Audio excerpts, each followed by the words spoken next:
Shwmae a chroeso I Sgwrs, podlediad Consortiwm Canolbarth y De. Yn y podlediad hwn byddwch chi'n clywed y trafodaethau diweddara am bob math o bethau addysg. Hello and welcome to Sgwrs, the Central South Consortium podcast. In this podcast we'll bring you the very latest discussions on all things education. Hello and welcome to Sgwrs, the podcast series from Central South Consortium. My name is Joanne Nichols and I am the lead practitioner for science for the Central South Consortium. I'm also the leader of learning for science at Aberdare Community School. In this podcast episode, I'm joined by Chloe Atwood from Pontypridd High School. Hi, Chloe. Hi, Jo.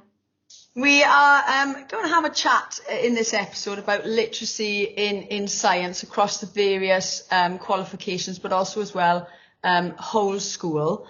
In previous podcast episodes, we've spoken about, which I think would be a good place to start, applied science. And I know that in applied science, you entered a lot of pupils for that at Pontypridd High.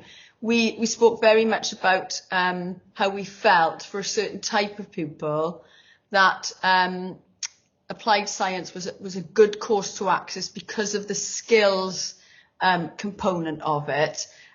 Things like the pre-release material that goes with Unit 2 Double Award Applied, and the skills aspect of being able to read data from tables and to draw graphs and read those prompts. So I just wondered what your experience has been with applied science from a literacy point of view. Yeah, we enter quite a lot of our pupils for the applied science, probably about 2 of our classes we enter. And we just find with the literacy side of it, it's a lot more of your AO1 content. With our pupils that we apply, they do have their low literacy levels. So just those questions like matching boxes. So just reading the keywords that they've used in lessons and linking those keywords rather than a long answer question or even like a 2 or 3 mark question, just allows them to access it so much easier than they would the double award or the single sciences then. And we find as well, it's more, when you think about the coursework as well, they allow a lot more different variation in the vocab that they give. Things like they allow the word amount for certain things. So like light intensity, I know previously they've allowed amount of light, which within the double award and triple award, that probably wouldn't be allowed and they'd have to say light intensity. But within the applied science, amount of light, they allow that because that's the kind of literacy those pupils would be on then. Yeah, and I think we discussed about intensive farming, saying that it was cruel as opposed to, inhumane or unethical, was something that would perhaps be acceptable. We also talked quite a lot in a previous episode about the NEAs and about, the different, even post-COVID, but the different skills that are required for the 3 different types, the planning, the data analysis and then the risk assessment. And again, we talked about the availability of previous past papers and, being able to practice that because it's very much skills based, isn't it? Those 3 NEAs. And then, of course, that is worth so much more in terms of controlled assessment.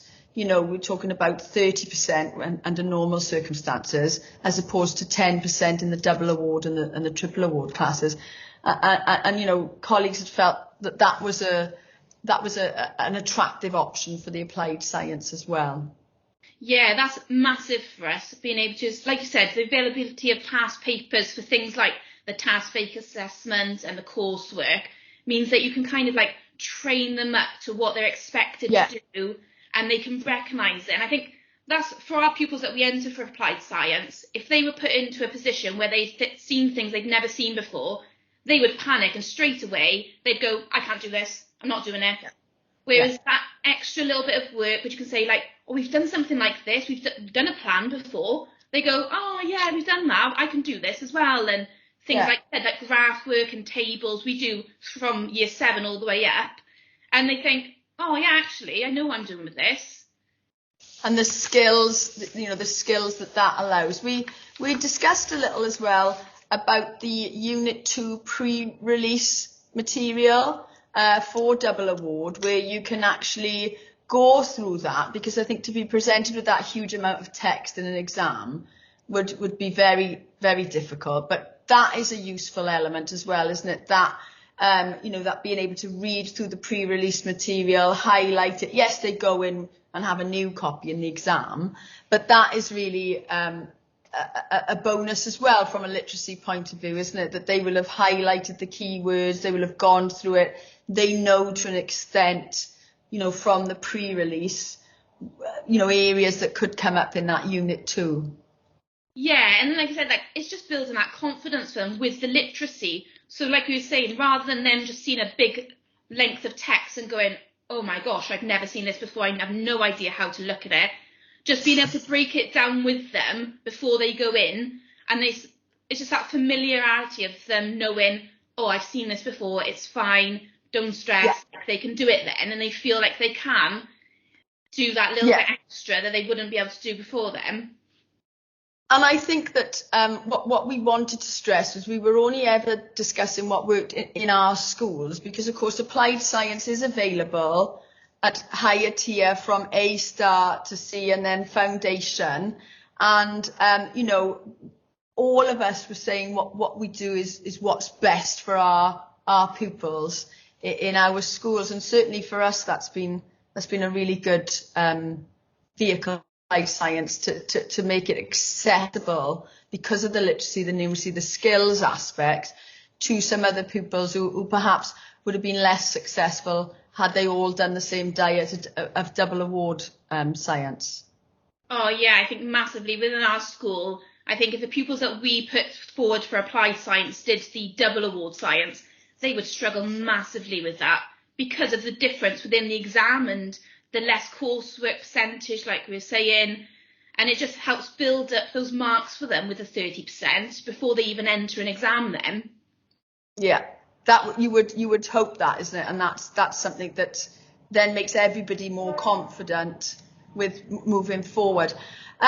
Moving on from applied, I know that you teach biology. Yeah. And we were discussing first of all about examination literacy and how we break down those barriers of the fear of exams and what options are out there for us in the different schools. I mean, we'd spoken about the fact that they are, scientific terms and definitions, and there's the glossary for practical work, repeatability, reproducibility, true value, and we are seeing those terms start to be examined now in the controlled assessment.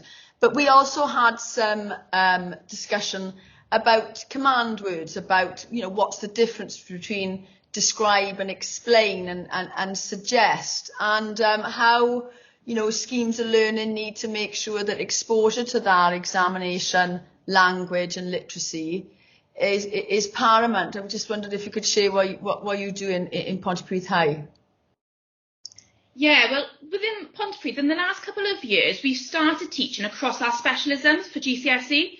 So before, where we were very much biology teachers, physics teachers, like, for example, I currently teach triple science across biology, chemistry and physics. And the variation, wow. It's professional learning at its utmost there, but I'm learning very quickly. But yeah, to see the difference between biology, chemistry and physics in terms of, like you said, the key words, the type of questions, there's a huge difference across those three qualifications. I think if you're just teaching one of them, you don't necessarily see so much. So like with the biology, we've noticed that our pupils actually finding the biology quite difficult because the amount of literacy that is now in it. Yeah. Things like the QER questions, whereas within physics, sometimes they can include calculations. In chemistry, a lot of the time they have diagrams, so like the blast furnace, electrolysis. Within biology, they're told it is all written. A lot of the questions say, do not include a diagram. Yes. So different to chemistry and physics, where you can include calculations, diagrams, and then biology actually says in the question, like, DNA structure, do not include a diagram. Yeah. It's just Do you, sorry, I've interrupted you there, Chloe. Do you include in your schemes of learning, do you quite regularly then expose pupils to past paper questions? I don't know, some colleagues use booklets, some give handouts, we've talked about PPE, mock exams. How do you, address that familiarity with examination literacy in your lessons? Yeah, well, we do a lot of low stakes testing. So within our department, every 4 to 6 lessons usually, we do a past paper question, which ourselves or the pupils mark, and we give them a grade then.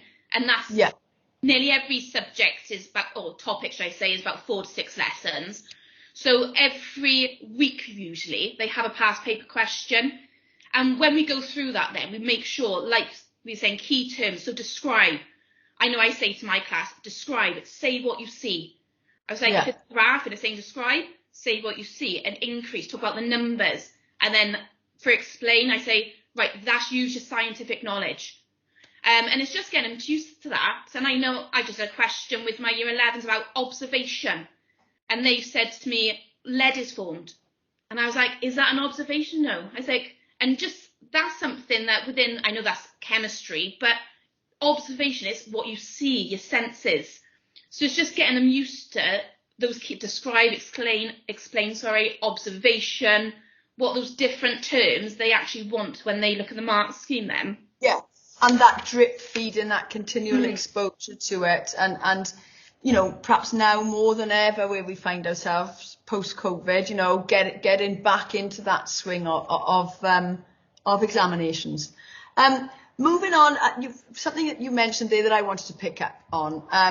It is fortunate, isn't it, if you can have that exposure to the 3 different sciences and the differences between the questions.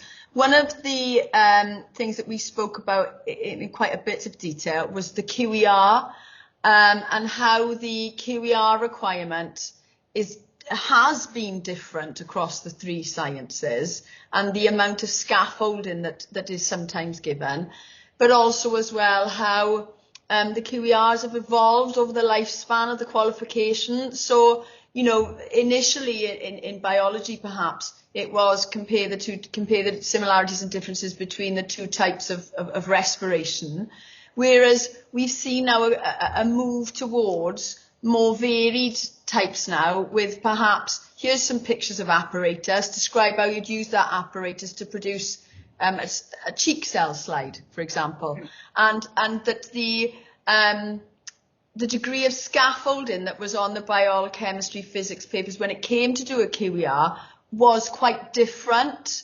And we had mentioned, like I said in the podcast that was specifically about QERs, strategies that we had used to get pupils again familiar with those. So we had starters and skeleton sentences and rubrics and sharing mark schemes, peer self-assessment. I wondered what your take is on the dreaded QER, which is often, as another colleague pointed out, quite a low scoring question when you look at item level data, when you get that stuff back.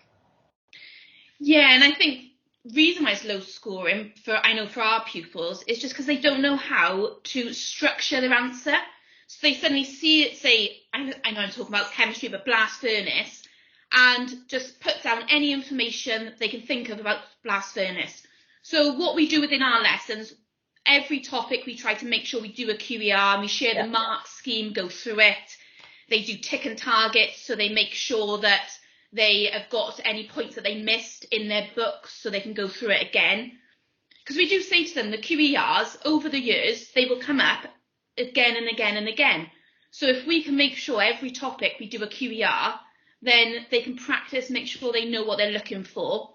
But yeah, we try and scaffold it, make sure we go through it and say, right, as a class, what would we put for the first little bit if it was to do with this?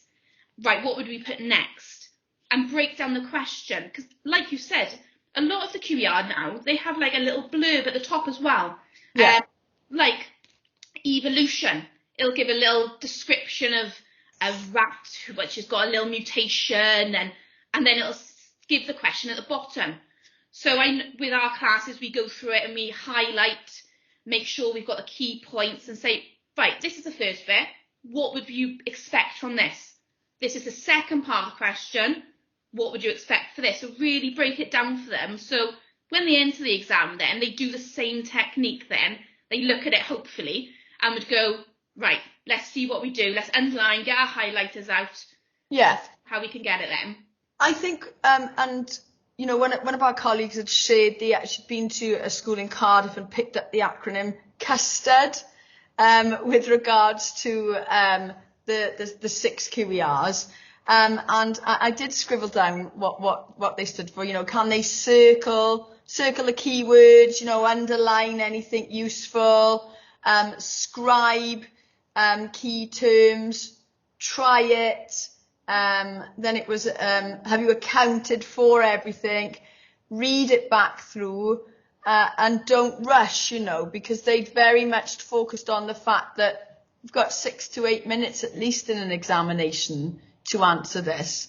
And, you know, if we've prepared them fully for them, you know, that those marks are available for, you know, the logical account, the you know, the grammatically, you know, full stops, capital letters, which in terms of transferring skills across the curriculum, that's something that they would be expected to do anyway. We also, I think, had this discussion that, of course, our colleagues in other departments, your English, your history, your RE, and I'm sure many more as well, would be drafting and redrafting these long pieces of work, whereas we will often perhaps not give it the attention that they deserve, you know, or we're certainly missing something that could make their performance in it better, despite all our hard work at it, I think. Yeah, and I totally agree. I think I hold my hands up, and we don't redraft the QER questions. Oh. It's strange because within year 7, 8 and 9, we do lots of like extended writing, then we'll redraft, and within science. And then I think we get to GCSE, and because we're scrabbling for time to try and get through the course, it's like, right, let's do this QER, make sure we know what we're doing, right, on to the next thing. Yeah. Because there's so much content within these sciences, we want to make sure we've got the revision at the end as well. And yeah, now you say it, we think, oh, we should really spend we should do that. Yeah. And I think that brings us quite neatly on to this idea of whole school literacy and whole school, you know, good practice with literacy, because I know that was something that you've been involved in, haven't you, in Pontypridd High? We spoke about the fact that lots of schools will do things like we have Word of the Week, which is introduced on a Monday, and then all subjects try to use it. That can often be scientific. I think it was absorption a few weeks ago. It's culpability this week, ironically, which is not, you know, not particularly a scientific word, but we are encouraged to contribute to that. And this sharing good practice literacy wise with other departments as well. You know, we'd mentioned when it comes to drawing graphs, massive skills, you know, easy marks, easy gains on an examination paper, by using the acronym SALUTE, you know, and can you salute your graph? You know, scales, axis, labels, unit, title, extra, and something that us, maths, geography, technology, we've started to use that acronym to improve the skill of graph drawing. But yeah, I mean, I think picking up tips from your colleagues in other departments is invaluable, isn't it, across the whole school? Oh, massively. And we're very fortunate. We've brought in the new curriculum for year 7 this year. And each term we're given a theme to work around. And the autumn theme has been Greta Thunberg. So that has been massive in terms of science across the school. Every single department has been working around the theme of Greta Thunberg, and you're never too little to make a difference. So I know like the English department is focused on like text to do with global warming and obviously Greta Thunberg. Geography and science, we've linked in very closely together, looking at, again, global warming, recycling, environment. It's a big whole school approach at the moment within year 7, and it's going into year 8 next year with the new curriculum, and working with the literacy coordinator within our school and the numeracy coordinator within the school, and making sure across the school we're all doing the same thing. Like you said, it's so valuable for pupils to be able to then transfer their skills across the different subjects. And that emphasis, that whole school emphasis on things like, for example, answering in a full sentence, not just accepting a one-word answer, which we have been guilty of sometimes in science, haven't we, in the past? Or you're certainly guilty, orally, getting a response and then, okay, right, yeah, you've answered that, right, let's move on. So I think that encouragement, whole school of speaking in full sentences, answering written full sentences, and that idea, again, linking back into examination terminology. If a question is worth 2 marks, what are you going to say for that second mark, and I think that is something that whole school, is important. There's been a whole school focus, certainly for us. And, very much we spoke about sharing good practice. Lots of schools have these teaching and learning or learning and teaching working groups where you can, which are composed of different subject specialists, and how we share that good practice there. We do something, we've started to pick something up from the English department, see, wonder and infer. You mentioned earlier on, what can you see in that picture? Tell me, describe what can you see in that diagram. But then making that then, perhaps as a starter activity, what do you see? What do you wonder? What can you infer? And that's something that then encourages those full sentence answers, be they orally, many whiteboards, written. I don't know if you've, and certainly I think, like you said, that coordination with other departments, especially as part of Curriculum for Wales, is something that we would like to see more of to improve scientific literacy. Yeah, and we've seen it massively within our year 7s, that they've come into our science lessons and we'll start talking about a topic, and they bring out all these facts, and we're like, oh, where have you learned that from? And they're like, oh, we learned that about in English and humanities. And you're like, amazing. And there's a massive science focus this term on it, and techniques we're using with the pupils, they do it without us even explaining. We're all geared up, ready to explain how to use it. And then they just start doing it, and they're like, oh yeah, we do this in English and in maths. Like, okay. Yeah. And I think greater communication between teachers and greater cross-curricular as well skills of pupils can only make everybody more successful, can't it really? And sharing those tricks and skills. Yeah, and we work really closely with all the departments by doing this new curriculum to make sure we're all linking in with each other, and especially with our literacy coordinator who gives us techniques. And it's lovely, like you said, we're all using the same technique across the school. Yeah. And I think we found the year 7s have really taken to that because they're used to it in primary school. They're used to having one teacher who teaches them across the subject for most things and using the same techniques, the same.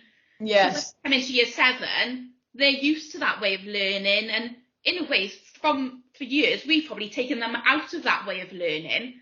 So it'll be lovely to bring them back into it with the new curriculum and carry on that cross-curricular where they bring in all those different skills and, like I said, the literacy, and they know how to do things from other subjects then.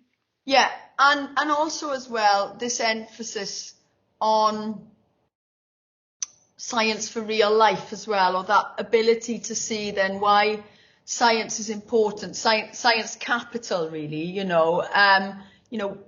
how science going to help me, but also what can I do with a science qualification, and that's one of the things, cross-curricularly like that, like you're just talking about then, or projects or thematic approaches to teaching, can often break down, I think, this idea that science is for, men in white coats in laboratories, and it's got nothing to do with me, despite everybody having a mobile phone, wearing a mask at the moment. Everybody's got their own body, and about making science, science for real life. And a colleague said something staggering the other day. They were like, well, yeah, if you say to them, why do you bring your shopping home and put certain stuff in the fridge and other stuff not, that's science.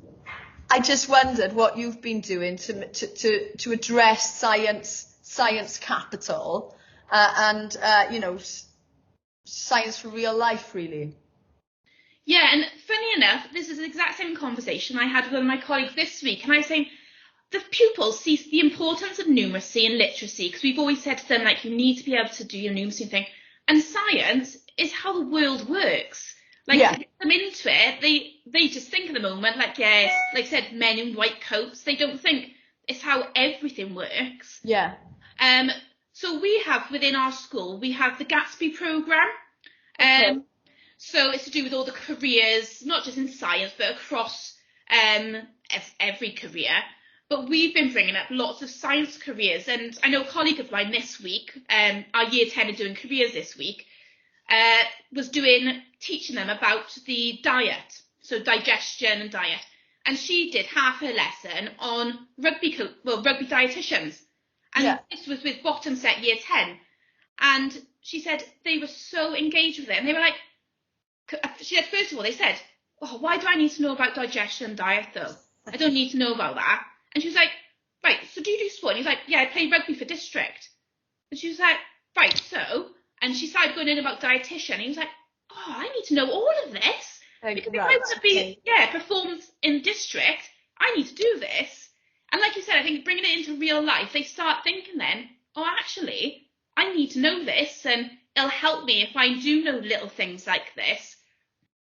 Yeah, and I think schemes of learning need to reflect that, don't they, and resources. And, for example, the COP26, released a resource pack that was cross-curricular quite recently, which colleagues had enjoyed, using, because it wasn't just for science, and it often will encompass lots of other subjects as well, but also seeing, that is science, isn't it? People are chaining themselves to the railings and blocking the M25 because, we are concerned about climate change, and that idea that science capital, where it can take you, is invaluable, really.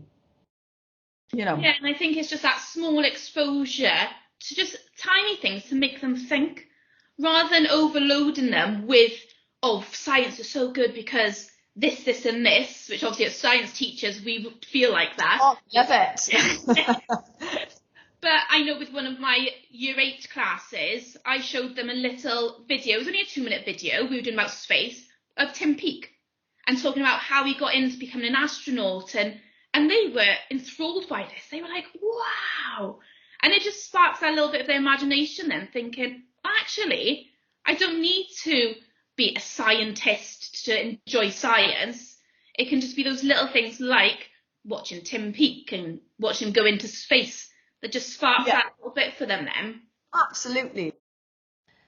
So one of the things that we're interested in Science Capital, real life, or one of the vehicles that might address this very much, is the introduction of the new curriculum for Wales. I know lots of schools, lots of colleagues are at different stages of the introduction of that. And our primary colleagues, I think it would be fair to say, ahead of us with their introduction of that. And I just wondered what, from a transition point of view, obviously COVID has disrupted our usual come up and for the day with year 5s and 6s, and how we have tried to address scientific literacy with our primary colleagues and transition projects. What you've done, in the current situation. I mean, have you produced a booklet with regards to scientific literacy for transition, or do you work with any primary colleagues closely, or what's your experience of the literacy of year sevens when they come up to begin science as a discrete subject? Yeah, well, obviously, like you said, COVID has had a massive impact on us working with our primary schools. But we're very lucky when I do a lot of the moderation with the primary schools. And before COVID, the primary schools within our catchment are fantastic at science, I've got to say. They come up and they're showing me work and I'm like, wow, that's what we do in like year 7 and 8. And we've got primary pupils coming up on level 5s and 6s even within the science skills. So yeah, our primary schools, we're very, very lucky, are fantastic at science. But I think it is just having that link with them. And they have got such a love, the primary pupils, for science already when they come up. We were very, very lucky that we did some transition with some of our pupils in July of last year. So the year 7s that just started now in September. And they were asked what 2 subjects they wanted to do. Every single school said science. They couldn't wait to get up here and do science. Do you think that's the labs, the facilities, the fact that the room is very different? I think that wonder and that enthusiasm is there. I mean, as a parent of somebody in year 4, the science that they do is really quite demanding. And we had this discussion that, primary colleagues will often look to us at those moderation sessions about, are we doing this right? Are we doing this right? And often we're staggered that you're actually probably doing it better. that the standard was massively, higher than we would ever have expected. Yeah, and I know, well, just before COVID hit, I had one primary colleague say to me, right, is this a level 6? I'm not sure. And I was like, yeah, that is amazing work. Like, that is brilliant. That's what a top set year 7 for us would do at the end of year 7. And he's like, and I think the primary colleagues don't have the confidence within science because it's not a lot of their specialisms. But like I said, I think they are sometimes doing it better than we do it even.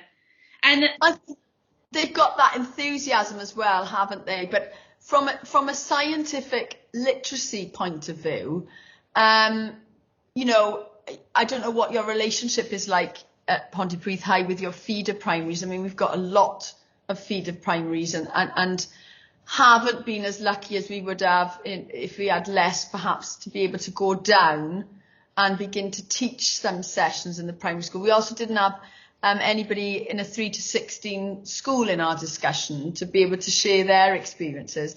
But, we felt that things like variables and naming scientific apparatus was something that we would want to work on and develop. But then we're always quite surprised at those moderation sessions when we see such high standards. Yeah, and I think, you've just said with your daughter, and my daughter is in reception, and some of the science stuff she does is talking about density and floating and sinking. And for a 4-year-old, I'm like, wow, like I do this in my year 8s. Think about density and it's just building on that as they come through, because it is happening in primary schools. And like you said, we're often very shocked when they come up and they know these words and maybe not as in depth as we'd like them to know them, but they are exposed to them in primary school. I think we've got to just keep building on it as they come up to year 7 then, hopefully. And I think the curriculum for Wales, the idea that not that you can teach anything you want to, which is completely not the case, but that you can do this, you can use pupil voice to then drive a particular topic. So my son is in year 4, and they're often asked, right, okay, what are you interested in? And inevitably there's dinosaurs that probably comes out quite high, and then the teacher would use the premise of dinosaurs to teach all manner of things, diets, nutrition, omnivores, carnivores. They can't possibly be mammals because this is their body covering, and just using that hook, that enthusiasm, which I think is something that in secondary school we would look to develop from this science capital real world, but enthusiasm point of view as well. Yeah, and I think within our school, within Year 7, that's what we've tried to build on with this term being Greta Thunberg. So it is that catch of them thinking, well, Greta Thunberg's round about the same age of us, and look at everything she's doing. And they're learning, I know in humanities, they've learned about her and what she does and her life. And then they've come to science and they're thinking about global warming and energy sources, which links into the Greta Thunberg. And it's just bringing in those, linking everything together within the school to make the pupils think, oh yeah, actually, science is so important. It's all around us. It involves people our age as well, like you said. Yeah. Lovely. Well, I think that's been a very worthwhile and in-depth discussion. Thank you very much. Diolch am wrando ar y benod hon o Sgwrs. Cofiwch ein dilyn ar Twitter a Facebook, tanysgrifio ein sianel YouTube, ymuno yn cymunedau ar ein gwefan a darllen ein bwletin ysgolion wythnosol am y newyddion diweddaraf. Thanks for listening to this episode of Sgwrs. Don't forget to follow us on Twitter and Facebook, subscribe to our YouTube channel, join our online communities via our website, and read our weekly school bulletin for the latest news. Hwyl am y tro. Bye for now.